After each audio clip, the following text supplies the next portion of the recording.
नमस्ते स्टूडेंट्स, आपके सामने मैं परीक्षा 2022 के लिए परीक्षा 2022 आपकी होने वाली है, उसके लिए कक्षा 9 और कक्षा 10 की गणित विषय में जो प्रश्नावली हटा दी गई है, जो प्रश्नावली आपको क्लियर करनी है, उसके बारे में विवरण से आपको क्लियर करवाने वाला हूँ। कल ही राजस्थान बोर्ड ने परीक्षा 2022 के लिए जो 30% सिलेबस कम किया है, उसके लिए कक्षा 10, 9 और 10 के लिए गणित का सिलेबस आपको मैं क्लियर करवाने वाला हूँ कि आपको कौन से प्रश्नावली पढ़नी है और कौन से प्रश्नावली आपको नहीं पढ़नी है। और साथ ही मैं आपको बता देता हूँ स्टूडेंट्स, पीछे वाले सत्र में क्या हुआ था कि राजस्थान बोर्ड ने क्या किया था कि 40% जो सिलेबस कम किया था, उनमें क्या हुआ था कि कई चैप्टर के बीच में से टॉपिक को हटा दिए थे।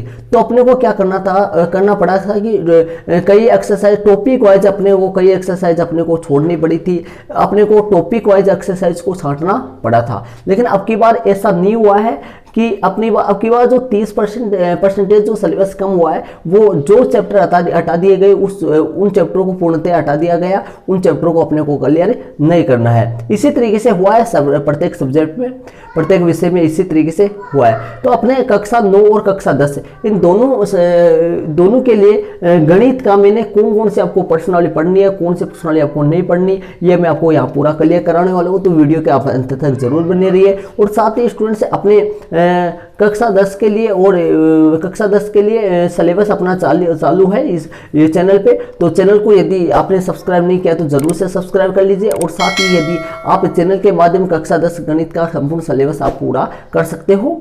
तो चलते हैं अपने आपके सामने, देखो मैंने क्या लिखा है, परीक्षा 2022 के लिए हटाए गए अध्याय। क्या लिखा है मैंने? परीक्षा 2022 के लिए हटाए गए अध्याय। मतलब स्टूडेंट्स, इसके जो नीचे मैं आपको बताने वाला हूं, ये परीक्षा 2022 में ये अध्याय आपको नहीं पढ़नी है, ये प्रश्नावली आपको नहीं पढ़नी है। तो ध्यान से समझिए, कक्षा 9 गणित और इधर मैंने लिखा कक्षा 10 गणित। तो कक्षा 9 के स्टूडेंट्स इधर इनको देखना, कक्षा 10 के स्टूडेंट्स को लिए इस तरफ देखना है। तो ध्यान से देखिए, अध्याय कक्षा 9 में जो अध्याय 5 है, जिसका नाम है यूक्लिड की ज्यामिति का परिचय। अध्याय का जो नाम है यो है यूक्लिड की ज्यामिति का परिचय। इस अध्याय को आपको नहीं पढ़ना है। अध्याय जो 5 है इसको आपको नहीं पढ़ना, मतलब जो प्रश्नावली 5 है वो आपको नहीं क्लियर करनी है। इसी तरीके से अध्याय 7 है त्रिभुज और अध्याय 8 चतुर्भुज है। आप अपनी बुक खोल कर उसमें लगा लीजिए, बुक खोल लीजिए और बुक में टिक लगा लीजिए आपको कौन सा अध्याय, कौन से प्रश्नावली आपको नहीं पढ़नी है और कौन सी आपको पढ़नी है। बुक खोल कर उसमें टिक लगा लीजिए या आपके अपने नोटबुक में अंकित कर लीजिए इनको। तो अध्याय 7 त्रिभुज, अध्याय 8 चतुर्भुज और अध्याय 9 समांतर, ये सर जो मैंने लिखा है समांतर चतुर्भुज और त्रिभुज का क्षेत्रफल। अध्याय 10 जो है वो व्रत है, मतलब प्रश्नावली 5 है। अध्याय मतलब प्रश्नावली हो गया स्टूडेंट्स। तो ध्यान दीजिए, प्रश्नावली 5, प्रश्नावली 7, प्रश्नावली 8 और प्रश्नावली 9 और प्रश्नावली 10 लगा लीजिए आप अपनी बुक में। तो ध्यान से देख लीजिए, प्रश्नावली 5, प्रश्नावली 7, प्रश्नावली 8, प्रश्नावली 9 और प्रश्नावली 10। ये मतलब कुल मिलाकर हटाए गए कुल जो अध्याय वो 5 है आपके, मतलब आपके 5 प्रश्नावली हटा दी गई है। कौन कौन सी वो मैंने लिखा हुआ आपके सामने देख लीजिए। प्रश्नावली 5, प्रश्नावली 7, प्रश्नावली 8, प्रश्नावली 9, प्रश्नावली 10, ये कुल 5 प्रश्नावली आपकी हटा दी गई है। टोटल आपकी गणित की किताब में 15 प्रश्नावली है, जिनमें से 5 हटा दी गई। तो आपके सामने परीक्षा 2022 के लिए जो सम्मिलित अध्याय है वो कितने बच गए? 10। आपको 10 ये प्रश्नावली आपको क्लियर करनी है। कौन सी 10 करनी है? इनके अलावा जो शेष 10 रह रही है वो आपको करनी है। आपको कौन सी नहीं करनी, ध्यान से देखिए, प्रश्नावली 5, प्रश्नावली 7, प्रश्नावली 8, प्रश्नावली 9, प्रश्नावली 10 ये आपको नहीं पढ़नी है। इसके अलावा जो शेष 10 बच रही है वो आपको पढ़नी है। टोटल प्रश्नावली 15 है, जिनमें से आपको 10 पढ़नी है, 5 नहीं पढ़नी। कौन सी 5 है? ये वाली 5 आपको नहीं पढ़नी है।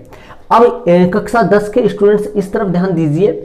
कक्षा 10 के लिए क्या हुआ है कि प्रश्नावली जो 6 वो हटा दी गई है, जिसका नाम क्या है? त्रिभुज। प्रश्नावली 9 त्रिकोणमिति के कुछ अनुप्रयोग ये हटा दी गई है। और प्रश्नावली जो 10 है व्रत, इसको हटा दिया गया है। प्रश्नावली 12 वर्तों से संबंधित क्षेत्रफल, ये प्रश्नावली का नाम है, वर्तों से संबंधित क्षेत्रफल, इसको हटा दिया गया है।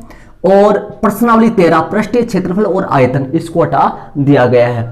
तो हटाए गए जो कुल अध्याय है, कुल जो प्रश्नावली वो 5 है। जिस तरीके से इधर है इस तरफ है, वैसे इस तरफ है। मतलब कक्षा 9 में भी 5 प्रश्नावली हटा दी गई है और कक्षा 10 में भी 5 प्रश्नावली हटा दी गई है। और कक्षा परीक्षा 2022 के लिए सम्मिलित जो अध्याय है, प्रश्नावली 2022 के लिए, परीक्षा 2022 के लिए जो सम्मिलित अध्याय है वो कितनी है? 10 अध्याय, मतलब 10 प्रश्नावली आपको पढ़नी है। आपको नहीं दिखाई दे रहा होगा, यहाँ पे लिखा हुआ है 10 प्रश्नावली आपको पढ़नी है। कितनी नहीं पढ़नी? 5 नहीं पढ़नी। कौन कौन से नहीं पढ़नी जी? ये मैंने लिखा हुआ आपके सामने। कक्षा 10 के जो स्टूडेंट्स हैं वो इन 5 प्रश्नावलियों को नहीं पढ़नी है और जो शेष 10 प्रश्नावली रह गई उनको आपको पढ़नी है। तो ध्यान से देखिए स्टूडेंट्स, आपको प्रश्नावली 6 नहीं पढ़नी, प्रश्नावली 9 पर नहीं पढ़नी, प्रश्नावली 10 नहीं पढ़नी, प्रश्नावली 12 नहीं पढ़नी और प्रश्नावली 13 नहीं पढ़नी। ये आपको 5 प्रश्नावली नहीं पढ़नी है। इसके अलावा जो 10 प्रश्नावली शेष रह गई वो आपको पढ़नी है स्टूडेंट से। तो कक्षा 9th और कक्षा 10, 9th और 10th इन दोनों क्लासों के लिए 5 प्रश्नावली हटा दी गई है और 10 प्रश्नावली आपको पढ़नी है स्टूडेंट से। तो आप शायद मैं उम्मीद करता हूं कि आपके क्लियरिटी समझ में आ गया होगा। तो स्टूडेंट से वीडियो के लिए कमेंट जरूर से करिए। आपके जो भी कंफर्म नहीं हुआ है और भी विषय को आप जानना चाहते हो तो आप वीडियो में कमेंट्स करिए कि कौन सा विषय का आपको पता लगाना है, कौन से विषय का आपको देखना है, किन किन विषयों का आपको सिलेबस आपको पास नहीं है, तो जरूर से पता लगाइए। और साथ ही स्टूडेंट से आप मेरे इस कमेंट्स बॉक्स में व्हाट्सएप ग्रुप का लिंक लगा हुआ है, वो आप व्हाट्सएप ग्रुप से भी ज्वाइन हो सकते हो, वहाँ पे भी आपको अवेलेबल करवा दिया जाएगा। तो स्टूडेंट से शायद उम्मीद करता हूँ समझ में आ गया होगा आपके कि कक्षा 9 में 5 प्रश्नावली हटा दी गई है, 10 पढ़नी है। कक्षा 10 में भी 5 प्रश्नावली हटा दी गई है और आपको कितनी पढ़नी है? पूरी 10 पढ़नी है। आपके सामने ये है, इसको आप अपनी नोटबुक में जरूर अंकित कर लीजिए। तो इसी के साथ इसी अगले वाले वीडियो में अपन मिलते हैं। ओके स्टूडेंट्स, थैंक्स, जय हिंद।